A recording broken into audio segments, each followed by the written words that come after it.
Olá, daqui Rafaela Cortês. Saleh Hijazi é um palestiniano nascido em Jerusalém.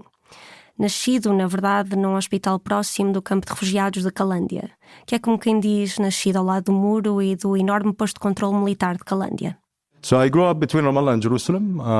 My grandmother's house was in Jerusalem. My parents' house, my house was in Ramallah. But I was born and was a child when basically it was a 10-minute drive between the two places. So I would finish school here in Ramallah and go take karate classes in Jerusalem and be back in time for dinner in Ramallah, which is now impossible, right, to do. So I grew up basically along with permit and restriction regime that you have here. So I remember Qalandia as being one block checkpoint with a military jeep to, if you've passed through it recently, the monster it is now. Yeah. So I've seen its growth. We grew up together, me and Qalandia checkpoint. Saleh Hijazi fez um mestrado em Filosofia e Direitos Humanos na Universidade de Essex, no Reino Unido. Trabalhou na Clínica de Direitos Humanos da Universidade de Al-Quds, em Jerusalém, e, mais tarde, na Amnistia Internacional. Esteve lá há 11 anos, chegando ao posto de diretor regional adjunto para a região do Médio Oriente e Norte da África. Foi a sua equipa que produziu o relatório em que a Amnistia acusou o regime israelita do crime da apartheid contra os palestinianos. Foi publicada em 2022, tendo como subtítulo Um sistema cruel de dominação e crime contra a humanidade.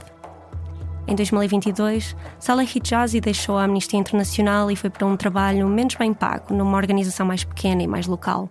Tornou-se coordenador de política anti-apartheid do Comité Nacional Palestiniano do BDS, boicote, desinvestimento e sanções, um movimento global não violento que tenta acabar com a cumplicidade de pessoas e instituições em todo o mundo com o Estado de Israel através de boicotes, ações de desinvestimento em massa e sanções estatais e desencadear o desmantelamento do colonialismo, da ocupação militar e do apartheid sionista. Foi nesta altura, em 2022, que eu e o Ricardo Esteves Ribeiro fomos a Ramallah entrevistar Saleh Hijazi. Estávamos a cerca de um ano da escalada de agressão e genocídio em Gaza. Esta entrevista, como as anteriores, é em inglês.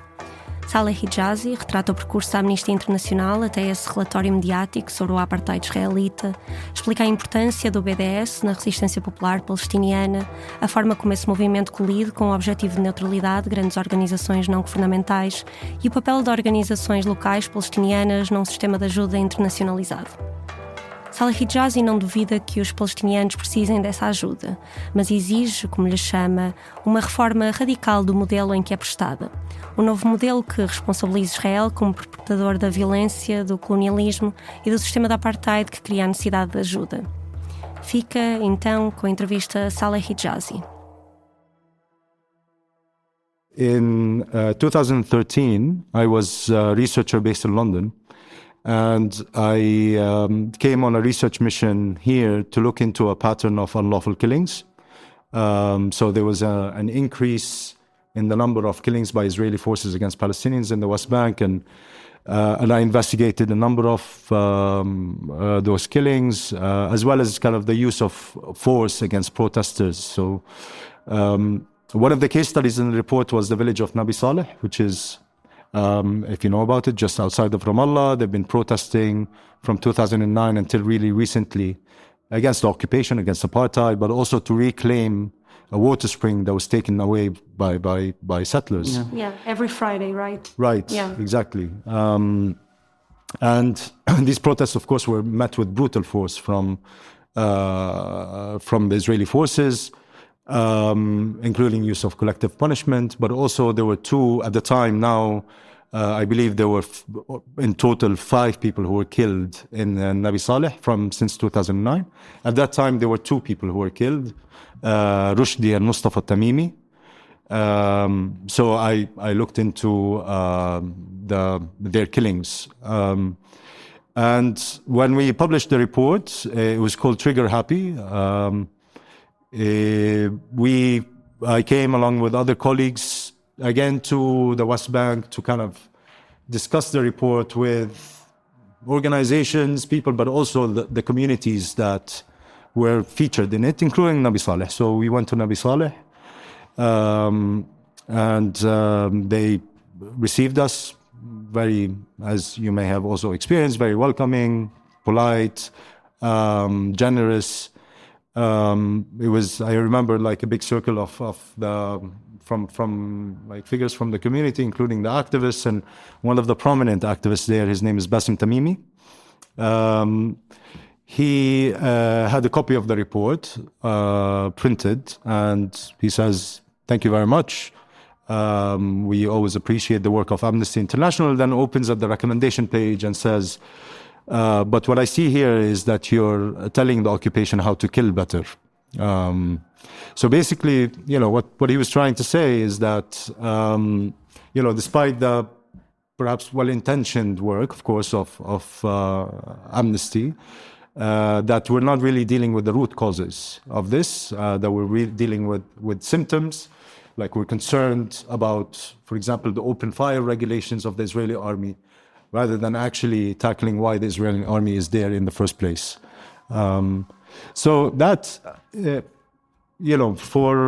and because I had colleagues from the organization with me, including senior colleagues, really kind of rang a bell in everyone's head and kind of generated the discussion. But the same year, so the report was out in February. In July, Israel launches a massive destructive war on Gaza that lasted 52 days. It was perhaps the most devastating of the wars, even the one that we saw, for example, last year. And following the war, Palestine joined the International Criminal Court. So he started to have jurisdiction of the ICC. And naturally, for a human rights organization, you start looking at crimes that are prescribed in the Rome Statute, which is the statute of the International Criminal Court that prescribes war crimes and crimes against humanity, and to start seeing how what applies to the occupied Palestinian territories. And of course, as you've seen here, if you've just visited the West Bank for 2 days, apartheid is one of the crimes that really kind of stick out in your face. And so we started looking into that, and then the organization recognized that it needs a policy on apartheid, that it's never reported on it. Of course, apartheid has never been prosecuted in court. South Africa, as an example, was, I wouldn't say apartheid kind of finished, but at least the formal part of it was addressed through truth and reconciliation commissions, which are kind of a political mechanism rather than a judicial or a legal mechanism. But anyways, so Amnesty needed a policy that would set how it defines apartheid based on international law, of course, and then what research teams like ours would need to do to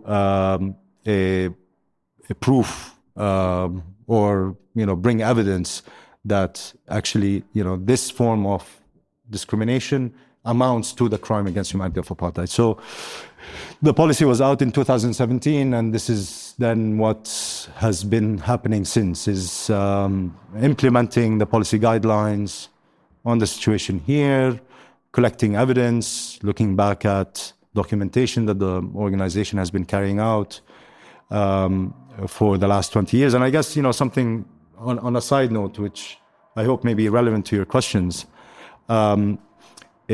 Amnesty, the international human rights organizations, the two big ones, Amnesty and Human Rights Watch, have only really started working systematically on the situation of the Palestinians since the first Intifada.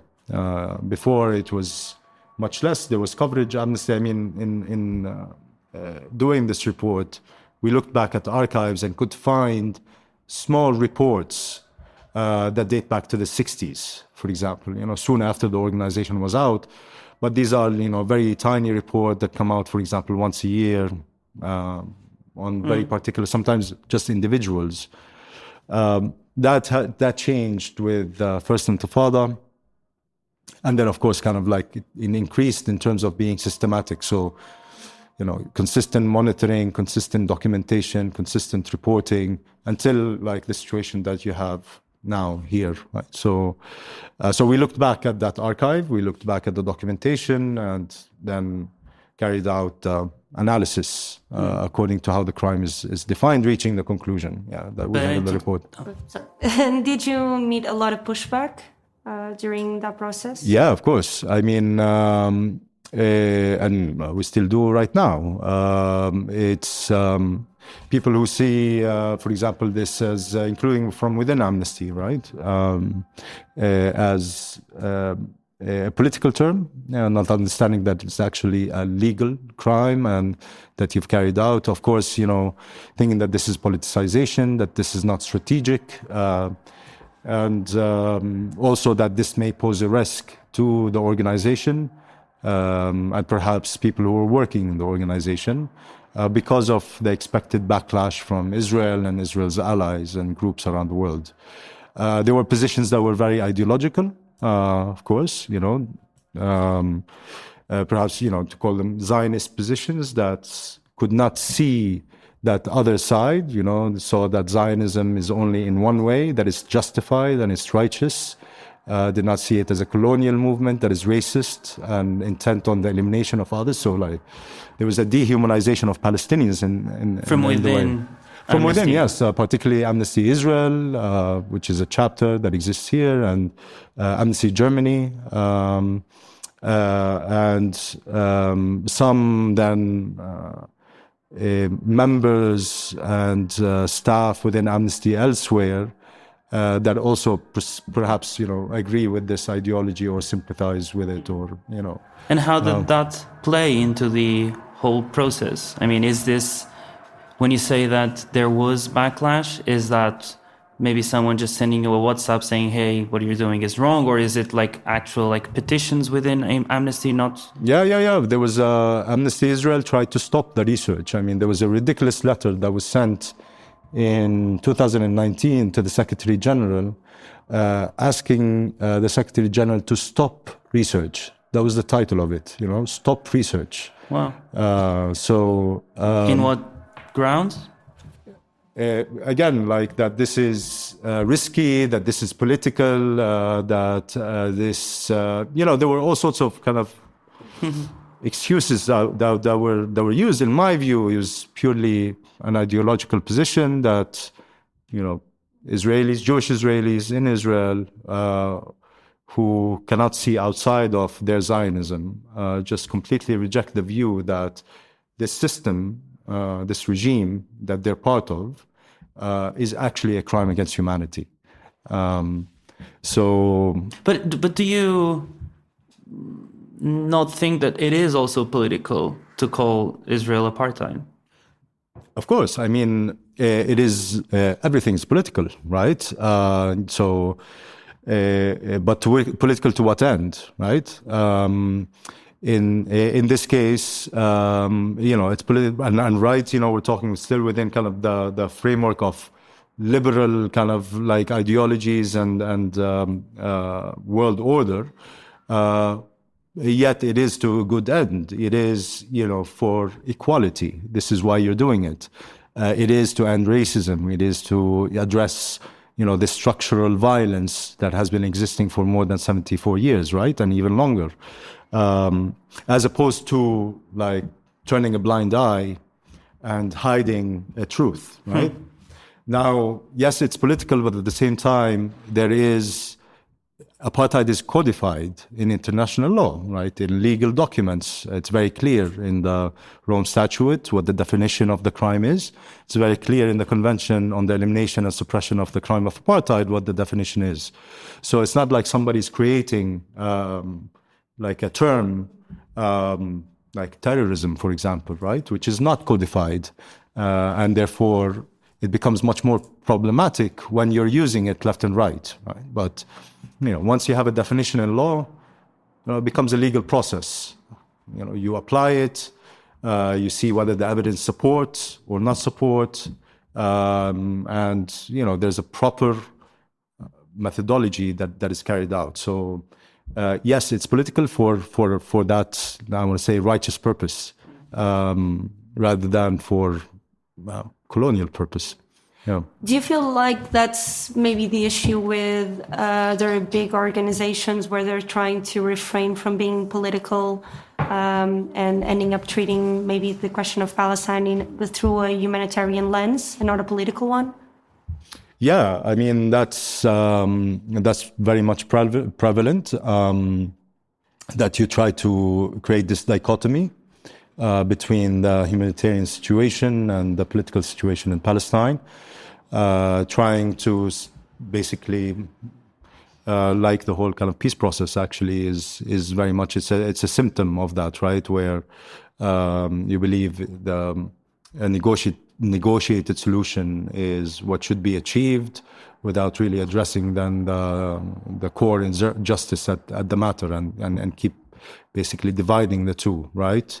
Same as here. I mean, when you look at aid organizations, for example, in particular, working in Gaza and in the context of a 15-year-old siege, I mean, there's a real question about what the aid is doing here. Is it reproducing the oppression that is intended by Israel, or is it actually addressing the root causes of the misery and the oppression that people are living through day by day? I think it's the other way around, right? It is reproducing. We'll go there, absolutely. Yeah. But I want to also to just go back to the report for one last thing. When did Amnesty International began? When was it founded? It was in 1961 or okay, 1960. Let's say 1961. Yeah. Portugal plays a massive role in the start of Amnesty. Do you know this? Really? I don't know. Yeah, because of so basically the first. The campaign that started Amnesty, which was started by a lawyer in the UK, Peter Benenson, he wrote a letter in the newspaper asking people to take action against the Portuguese dictator at the time for imprisoning activists who made cheers at a bar, basically saluting freedom. So it was seen as a political thing, and they were put in prison for that salute. In Portugal. Yes, yeah. And so this lawyer started a letter writing campaign to release these Portuguese activists who were considered prisoners of conscience. I don't know if you heard that term. Yeah. It's an amnesty term, basically. Okay. Which means that you're imprisoned for your freedom of expression and opinion. Yeah. Oh, and I think that poster actually is relevant to it. It's it's about like prisoners getting out of jail. But let's say 61, early 60s. Would you say, obviously, like you've been describing the process of first defining apartheid, then going after the research that then proves that Israel could go under that definition, or the system could go under that definition. If you did that in the 60s, would you arrive at the same conclusion? Me? Amnesty. I would. I mean, as a researcher, Amnesty as a... I think we should, yes. I mean, what we find in this report is that the system of oppression and domination was basically created with the creation of the state in 1948. But I have to say, in the 60s, apartheid was not codified in international law. It was until 1973 with the convention, and then 2002 with the Rome Statute. So at the time, you still had also kind of the whole like system or order of international law, human rights treaties, conventions still basically, I want to say, blossom, right? But why did it take so many years to get there? Obviously, our tweeters are our own bubbles, but when Amnesty International published the report, a lot of the people that I follow on Twitter just quoted something like, they're late a few decades. Yes, absolutely. I mean, Palestinians have been using this for more than 20 years. One of the first reports came out in 2009. The Palestinian human rights organization Al-Haq, another Palestinian organization in Haifa, Adala, worked with a center in South Africa that asked the question whether the situation, and at that time they were looking only at the occupied Palestinian territories and not also Israel, whether it's a situation of colonialism, occupation, or apartheid. And it reaches the conclusion that it's all three.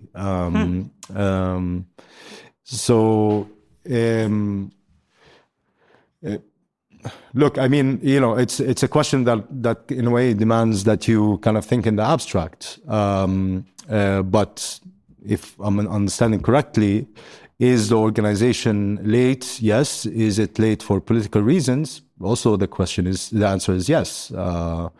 Of course, there is a lot of perhaps more calculations and analysis or measuring positions when it comes to Israel as compared to other places around the world. I mean, take Ukraine, for example, right? Amnesty moved very, very quickly to describe what is happening as an act of aggression, when it did not do that in previous wars that were launched in the Middle East, in Africa, or elsewhere. But why is that? There is, it's at the end of the day, it is a Western, white-dominated organization, and people still stay stuck, despite the well-intentions, in how they were raised, in kind of the culture they were brought up in, and this worldview, right, that is Eurocentric, that still kind of looks at things as us and the others, and what counts when it comes to us is different than what counts when it comes to others, those others. So, yes, it is colonial heritage. It's a heritage of slavery. It is all of that. That's not to say that the intention of the people is, that you have in these organizations are working or bad. Sometimes, a lot of the people are not conscious about their racism, right? This is perhaps dangerous, but it's not to kind of lay any judgment on intention, but just to speak about very deeply rooted, I think, ideas and ways of looking on ontology, right? That has been based on centuries of domination by whites over others. Mm-hmm. And does this mean that the tide may be changing? I hope so. Certainly, I think it is changing. It is changing at the same time that you see really a very kind of consolidation of the world powers. We live in, I think, in a very scary moment, with the war in Europe, that we may perhaps see kind of the colonial forces re-emerge again to ensure that resources to the mother continent is secured. Therefore, wars are launched to be able to get food and energy and water and elsewhere. So, but at the same time, you see people realizing that it is people's power that makes a difference. Black Lives Matter really made, I think, a very radical shift in people's minds and understanding of the situation, how slavery still lingers on, how colonialism is linked to everything that is here. And there's a creation of affinities, right, between these struggles. It's not as strong as we would like them to, to be. But they are there, and they're not going to go away anytime soon. So, a turning point in how then African Americans are seen and are able to, and their agency is seen, and the same thing in Palestine, right? That you see more and more the apartheid terminology used to describe the situation, to engage with it, to address it. By civil society, by media, but also by politicians, even behind closed doors, right? They're not European and Western politicians, perhaps not ready to say it out publicly yet, but in many interactions I had, they concede that what Amnesty and others are saying actually is true and makes a lot of sense. And did the fact that you are Palestinian change the way that Amnesty International looks at it? It's not, I'm not the only Palestinian, right? There were my team. You're director of this part of the... No, but also my team is all Palestinians. And yes, we have to, in a way, acknowledge that we did play a role in pushing for this.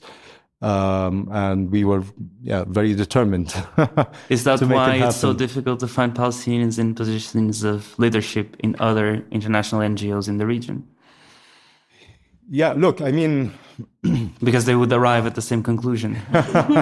They would put their organizations in a bit of a of a trouble. Yes, maybe, right? There's a lot of like worry and there's a lot of fear mongering that happens around Palestine and Palestinians, and so like organizations are worried. They're careful about that.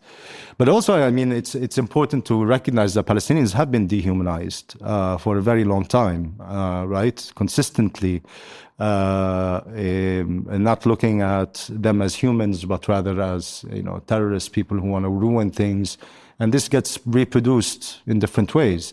I mean, we're now seeing it basically reproduced by other Arabs, right? Now with normalization efforts between Israel and some of the despotic regimes in the Gulf, the way Palestinians are described as people who want to ruin the game, right? That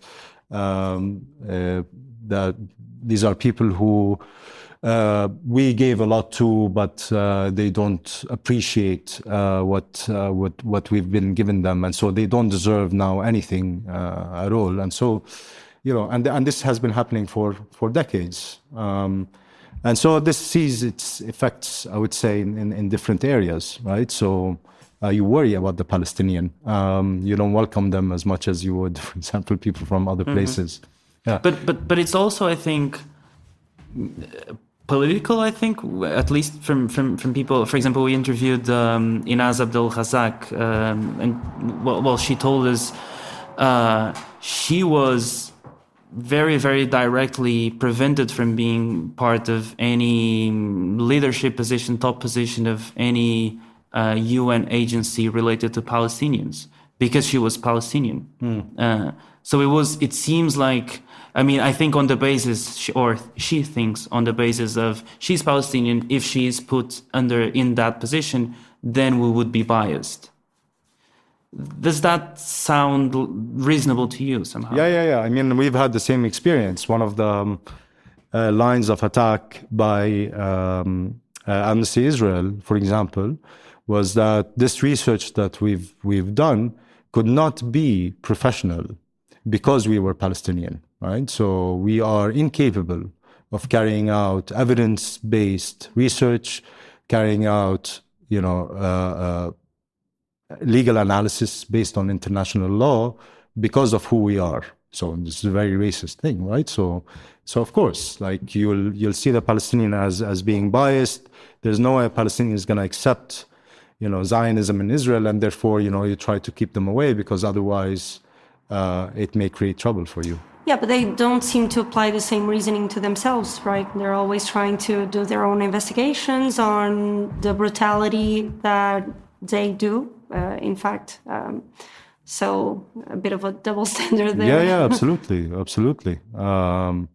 They are the ones who are professional, scientific, rational. All else are emotional, chaotic, unpredictable. And these are very, very, deeply rooted kind of colonial conceptions, right? Of one being human and the other being less human, and depends on your hierarchy. Then you could be closest to a human, and you could be like furthest away, like indigenous populations in the Americas, for example, or Australia. In Portugal, not long ago. Savages, right? Can you explain the response after the publishing of the report, both in Israel but also internationally? I mean, in Israel, it was an expected kind of like, of course, rejection and attack on the report as being anti-Semitic, as being obsessed with Israel, politically motivated. But I have to say, I mean, I was quite surprised by then the positive response the report has had around the world. You're mentioning how people were tweeting, finally, it took them so long. So, you could read it two ways. You could read this as being criticizing, critical of Amnesty. At the same time, you could read it as, oh, finally, and there's an opportunity now to do something, be able to speak about the situation in the terms that, really reflect the reality and the truth about the situation. And also perhaps give us a tool to be able to work, act in solidarity to, change the situation. I traveled to South Africa right after the report was launched, and the reception there was tremendous by civil society organizations, but also by the government. Same thing, for example, I went to Senegal. You could see there was a number of delegations from African countries who were engaging very positively on the report. You see members of the Irish Parliament, for example, members of the U.S. Congress. I mean, there's what you would expect, kind of the usual, rejection, backlash, attack. But what I would say is different is now there are also some pockets where it's actually positive, and they see this as a strategic thing that happened in terms of narrative, in terms of framing, and how to address the situation. But nothing really, I think, changed in regards to boycotting, sanctioning Israel internationally, right? Did you expect that? No, nothing has happened yet, I would say. I'm very much hoping that, this is an opportunity for BDS, for more concrete actions to hold Israel accountable, right? I think it's a very short period of time. I mean, if you come to measure it, Palestinians have been saying this for 20 years, but people have been ignoring them, right? Until the last couple of years. There were reports from Israeli organizations, Yeshdin, then B'Tselem, and then Human Rights Watch, and finally Amnesty. And after Amnesty, there was also a report by the Special Rapporteur on the human rights situation in the OPT to the Human Rights Council that also reached the finding of apartheid. But was ignored by the Secretary General, wasn't it? Yes, I mean, there was a report in 2017 by Esta that was basically removed on order by the Secretary General from the website. So, but this was not. I think it was very hard now after a momentum that was created. And I think the Esta report of 2017 was very much, contributed to this. So if you want to measure, perhaps that is as a starting point for when the apartheid discourse and narrative has been internationalized. And until today, so 5 years, has it, I think, all in all, looking at kind of the macro, things are going on the rise, right? Because more and more are joining this, reaffirming the narrative, consensus is being created. But now, yes, there's still a need to kind of organize for BDS, organize in other ways as well to create kind of solidarity and affinity between groups and around and take advantage of a momentum. I think also Ukraine and Russia contributes and helps in that by exposing the double standards and hypocrisy. So we're still sanctions and boycotts. Yes, particularly sanctions, right? Particularly sanctions because, and the international justice, right? So, we've seen how quickly, for example, the prosecutor of the ICC has gone down to Ukraine. I was just reading an article saying that it's the largest deployment of ICC prosecutors or investigators to any situation around the world. I think 40-something have been on the ground with the prosecutor. So obviously, there's already, you could see like the differential treatment, right? Immediately move on Russia when the West wants and has that political interest. The ICC is moving while, in many places around the world, particularly this. And I think, I heard yesterday the new special rapporteur on the human rights situation in the occupied Palestinian territories, quoting another legal expert to say that actually Palestinians are more important to the ICC than the ICC is to Palestinians, meaning that if they fail on Palestine, basically they fail themselves completely. So, look, I think to go back to your question, I think it's still too early to judge. I mean, whether things are going to pick up and we actually see the turning, in the turning point. But what I can say for sure is that Palestinians and others and allies of Palestinians are seeing this as an opportunity. And have you seen in the past, reports from Amnesty have some kind of impact on the long-term or short-term in policymaking? Very hard to measure, actually, these things, because we always struggle. But Amnesty also works on individual cases. Sometimes you see like some positive achievement, a prisoner of conscience who's been released, an investigation that has been opened, for example. Not that it leads to things that you can measure. Look, I think, and this is not only Amnesty. You cannot kind of just take away one organization and say this impact is because of it. And I think primarily it's because of the local organizations, the Palestinian ones, that you see human rights being kind of like front and center in foreign policy when it comes to the West, right?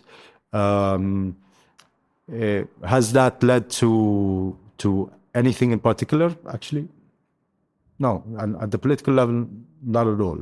Israel still enjoys very strong relations. It still enjoys support, financial, military, diplomatic, political, from the most powerful players around, right? The US, the main one, but also European states. But I think, the work that all of us as kind of the human rights community have been doing accumulates, and it will be hard for policy not to change, not because of, I would say, Palestinians, but because of the contradictions, solving the contradictions that are there in that liberal order. Because if there are black holes when it comes to rule of law and human rights and democracy, that means the whole thing can fall down even within kind of the local context in Europe.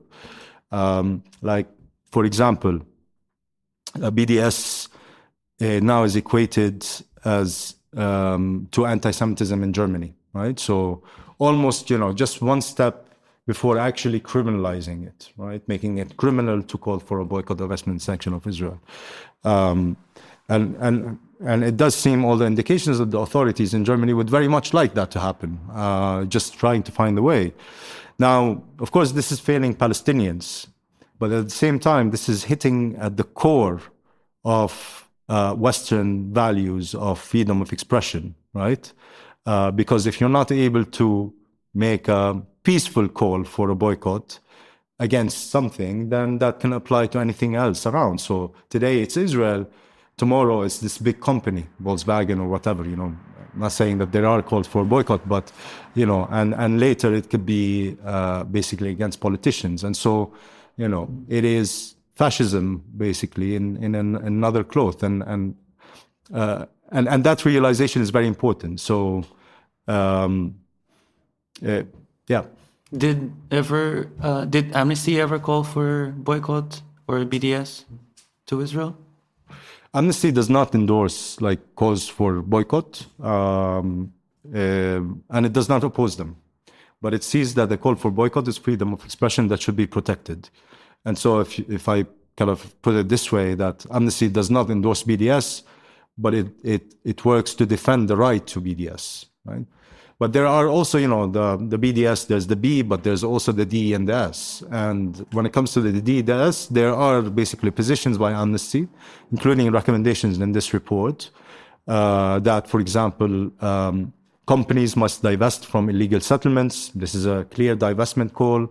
That the UN Security Council should impose targeted sanctions on Israeli officials and individuals. There's a call for a military embargo, which is a form of a sanction. There's also a call for arms transfers to be suspended. Again, kind of, that you could see as a form of a sanction.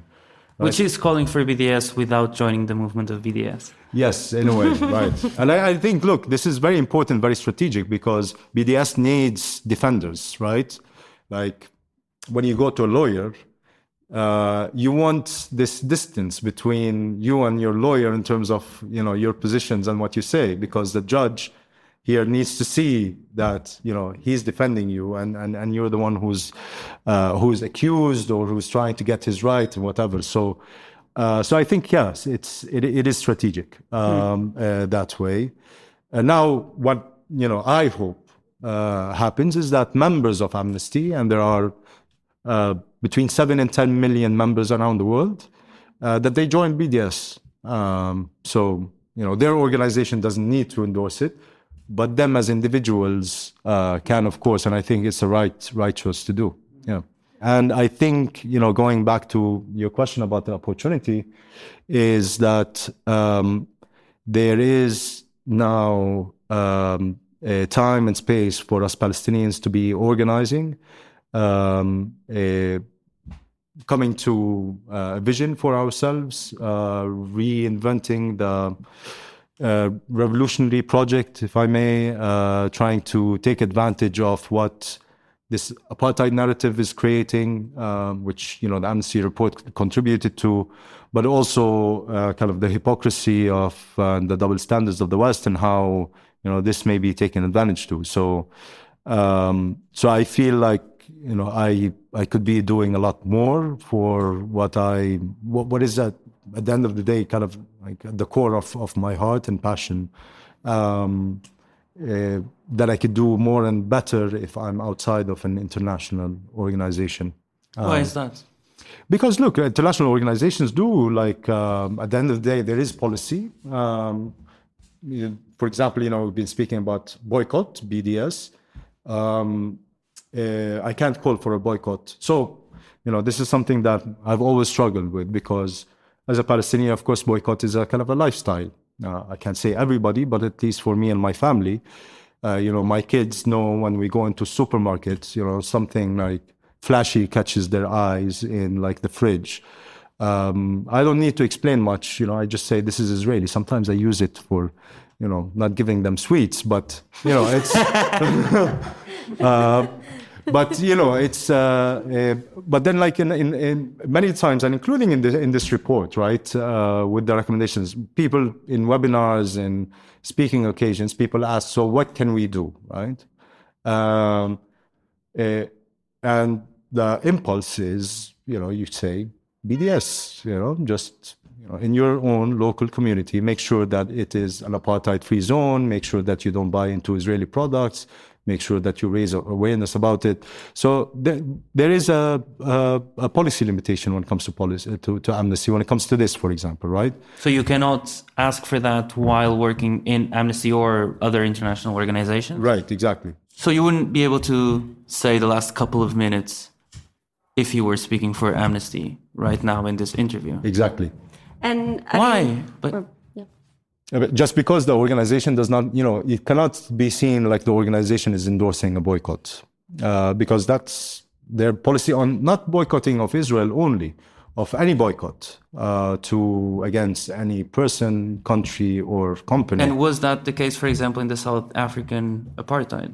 Yes, I think, I'm not an expert on kind of Amnesty's position on the apartheid, but it was problematic, I have to say, kind of the least. For example, Nelson Mandela was not considered a prisoner of conscience. I'm not sure. I'm almost, positive that they didn't take a position on the boycott. They played the role. Amnesty played the role when it comes to apartheid. But it was not, if you look back now, it was not as much as you would hoped they would do. So, yeah. And have you ever been asked to refrain from taking certain political stands, or does that come from just yourself, your position?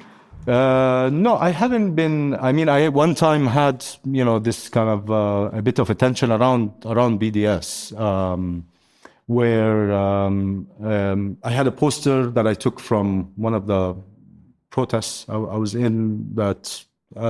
It was a BDS poster, basically, and so that appeared in a podcast that was then published, and I had a bit of a say tension between me and my manager about then having a poster of BDS and what that may say about the position of the organization.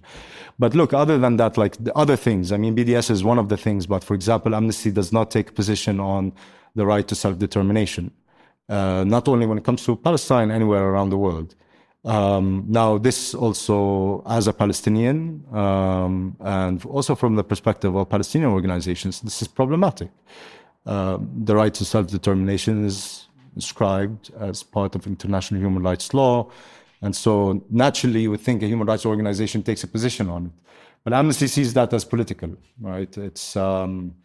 And therefore, you cannot support the Palestinian right to self-determination, and you cannot say that that can be, for example, a remedy to colonialism or apartheid.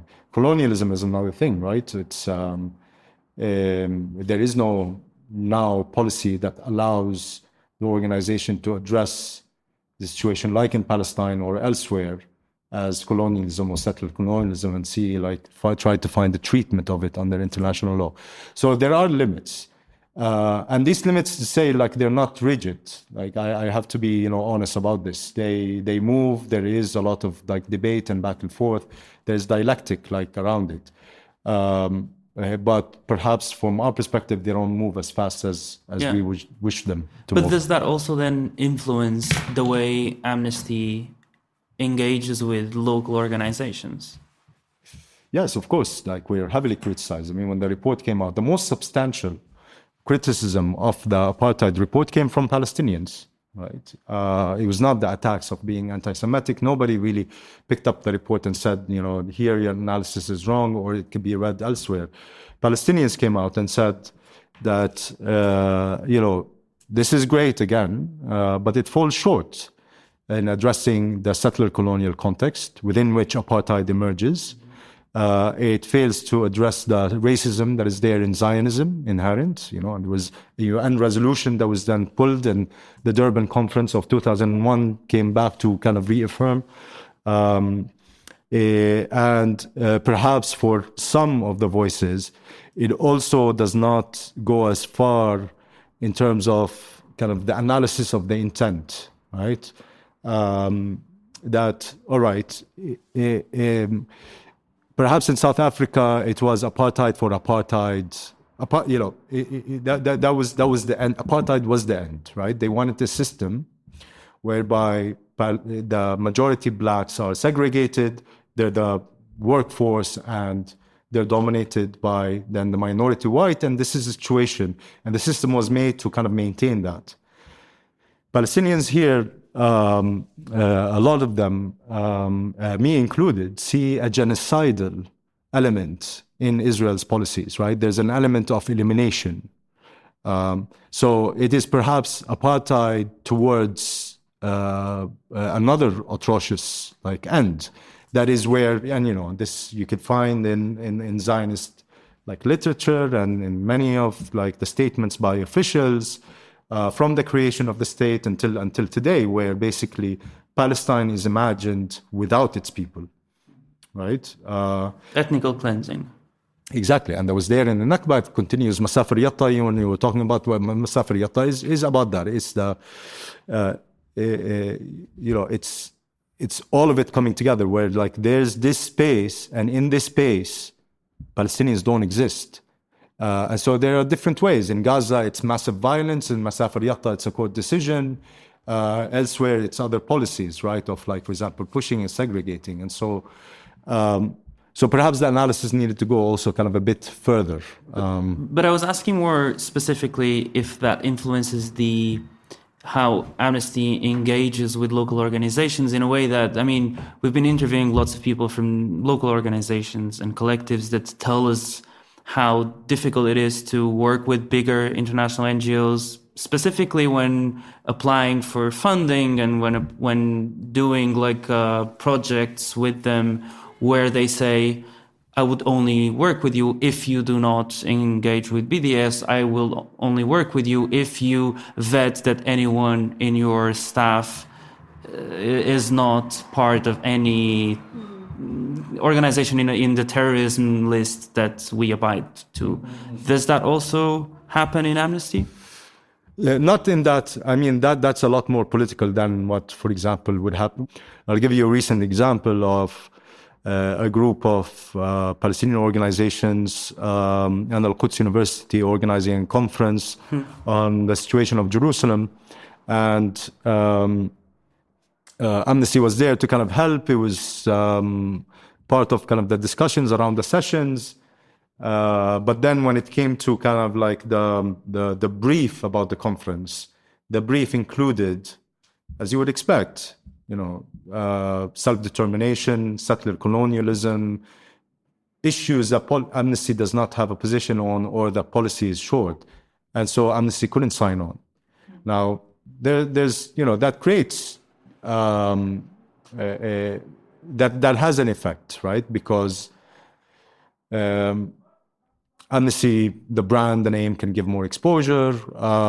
It can bring kind of a weight to, for example, the conference and how much attention is given to it and whatnot. And so that is perhaps lost. But that's not, I would say, a massive, massive loss. Mm-hmm. It's very different from aid and development organization because, Amnesty does not give money. It does not, do projects. It very much functions like a media organization, right? So it's about stories and a lot of how you say things and what you say and how you describe things. And these are the limitations. This is where you find them. And do those limitations have anything to do, in the specific case of Amnesty, do they have anything to do with the funding that Amnesty receives? Because that's one of the other criticisms we've been hearing about big organizations. Over more than 90% of Amnesty's funding comes from individual donations. So that, of course, kind of frees you up a lot. In terms of the limitations, you have to look at the kind of much more kind of macro level, what we were describing at the beginning, these cultural perceptions, the ontology and whatnot, which are being challenged and pushed all the time, But it's not that because of the money that your agenda is set. There's nobody that is able to influence that. Now, there remains a 10% of the funding that comes from companies, larger like organizations, like, for example, OSF or Open Society Foundation or others. But these are taken with the kind of the condition that, there is no interference and there's vetting of the companies. And so. Just for transparency, FUMASA also gets money from OSF. Yeah. And what about, you were very clear when you said that you could look at the aid work and ask, are they helping or are they just perpetuating the situation? And you said it's the second. Yes. Why do you say that? It is because there's a lot of aid, a lot of money, and there's the economy behind it, right? And who is benefiting at the end of that? But I think you got a lot, as I understood, into that a lot. But for a very long time, take demolitions, for example, right? That happen frequently in a systematic manner in Area C of the West Bank. Or Gaza, as another example, massive destruction of repetitive wars from 2008 until 2021. And a massive regime of aid and development is pumping money in the same way, right? All the time. You get EU-funded projects that get demolished in Area C, in communities in Area C. And instead of tackling the demolition itself, actually addressing the criminal policy that Israel is pursuing in these areas, and underline criminal because it requires then action, right? When you understand and acknowledge that there's a crime happening, you have a responsibility to take action, at least ensure that you're not complicit in it, right? But that doesn't happen. What happens is that you get a condemnation and you get a rebuilding of that project that perhaps also gets demolished again, right? And so these people are living on these aid donations that are not sustainable, that are taken away, they're weakened, and then again, comes back over and over and over and over again without addressing the root causes of it. And so, yes. And more specifically, there's billions of dollars yearly being pumped into this development aid system you're talking about. Where is that money all going to? So I'm not an expert here, but it's who and you address this. Is it basically so? If it's food aid, assuming the question is this food coming from local farmers? Or is it being imported from outside? USAID, for example, is a prime example of seeing how these projects go. Like vast majority of then the money that is put into development and aid has to go back to the United States. So it has to be U.S. companies, U.S. cars, U.S. furniture that is put into these projects. So it's just really a little bit that people get used to. And of course, there's a political agenda behind of these, right? USAID built a lot of the roads that at the end of the day, what they managed to do is reinforce the segregation that Israel wanted in the West Bank. But perhaps USAID is kind of like very clear in terms of all of that. But yeah, that's a question I think that has to be asked then about European projects. Solar panels, right? It's very fashionable right now to think about kind of sustainability and the climate and whatnot. Are you pumping money into developing a sector here in Palestine, or are you benefiting a sector elsewhere by providing just a solar panel as they are, without really either the kind of the infrastructure to produce them, to maintain them, to be able to develop them and whatnot? So I'll give you an example. I mean, a bit similar. I left Amnesty, I told you that, for a short period of time in 2017, and that was to open a mushroom farm in Palestine.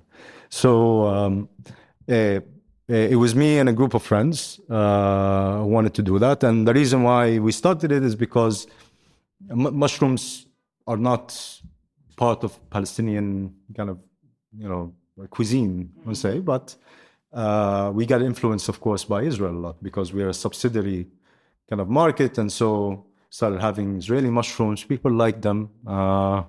And we then thought, all right, why don't we have Palestinian mushrooms? I mean, was it always Israeli mushrooms?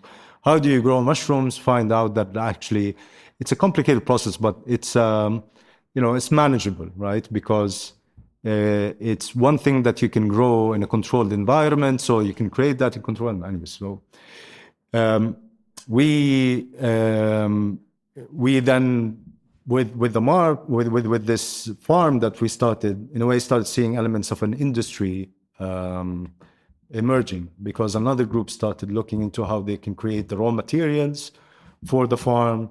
Another group started looking into how they can create the spores for the mushrooms. But then what happened was that Israel basically stopped the project, and it stopped it by, we followed exactly the same kind of business model as Israeli mushroom farms. They export from Holland, the compost basically that is infused with the spores, and it promises you a certain yield so we went exactly to the same source as the Israeli farmers do. We started basically importing the compost, but Israel stopped our import at the port. First time it was for a few weeks, and each time for 4 times longer and longer, costing us around $70,000 in losses just because of the port. And of course, in the market, it's very hard to compete with Israeli products because they're produced at a much larger scale, and they can basically control the price, when what we could only do is really try to match them. And so the lower the price goes, the more that we're losing. Holland is where we imported from, and we went to the Dutch, to say, look, I mean, what's the problem? You have this trade deal with Israel. Israeli farmers bring the compost with no problem from Holland, but here you have shipments coming from your country to us that are being held at the port without an explanation, in an arbitrary manner, and we need your help with that. There was nothing. There was nothing that was done by the Dutch, despite it actually being a problem because the imports are coming to Israel, and so in a way, holding these imports in this arbitrary manner is also a violation of trade deals between the Netherlands and Israel. But there was nothing, because it is actually not an Israeli issue; it's a Palestinian one. Did they even comment? Did they respond? They came to the farm a few times. They listened to us a number of times. I saw Dutch officials at the farm a couple of times at least. I know my colleagues have seen them more than that. And so You get the promise that we'll look into it, but of course, no other kind of like promise. But you don't hear anything back. And I'm mentioning the story because then, the Netherlands has been a major donor, and they've been a major donor actually to the agricultural sector until recently. They suspended their aid to the Union of Agricultural Workers after Israel, announced them as a terrorist organization. And I think this is a good example, not only because it's my project, but because it shows how then, there's a certain limit that is, aid when it comes to what's coming from the West. But when it comes to actually establishing like infrastructure where you're able to kind of produce and be self-sustainable and be able to grow sectors, yes, and not only like really just survive, you don't get anything. And all that we wanted from the Netherlands, or at least say the minimum that we wanted from Netherlands, is to be able to get answers for why their imports, that coming from their countries, were held in this way, in contravention to their trade deals with Israel, and there was nothing.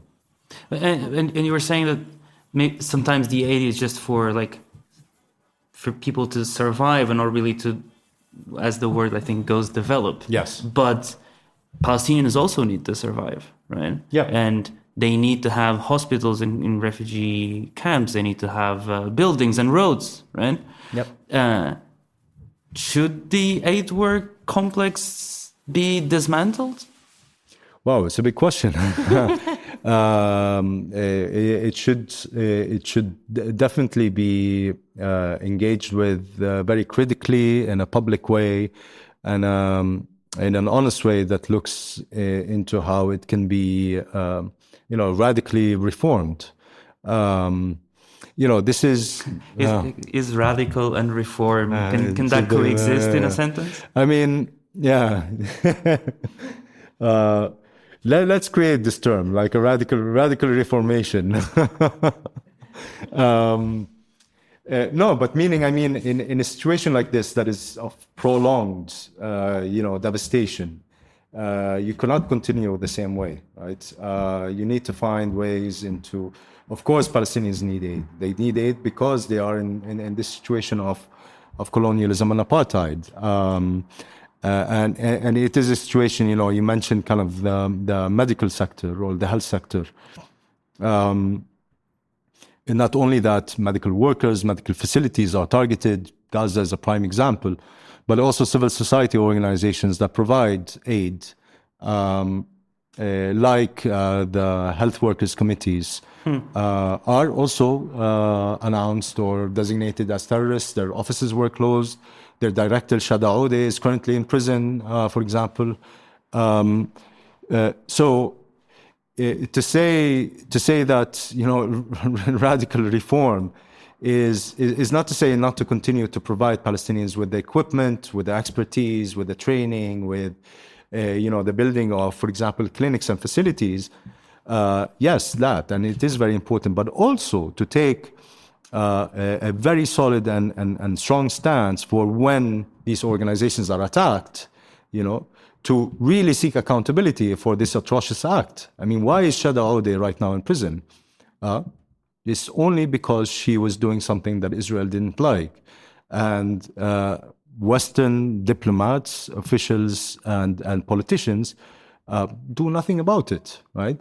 This is what I mean, perhaps by like the radical reformation. Yeah. Would that radical reform mean, for example, just leaving Palestinians build themselves those services that are now today, I think, being provided by international NGOs and expats, quote unquote?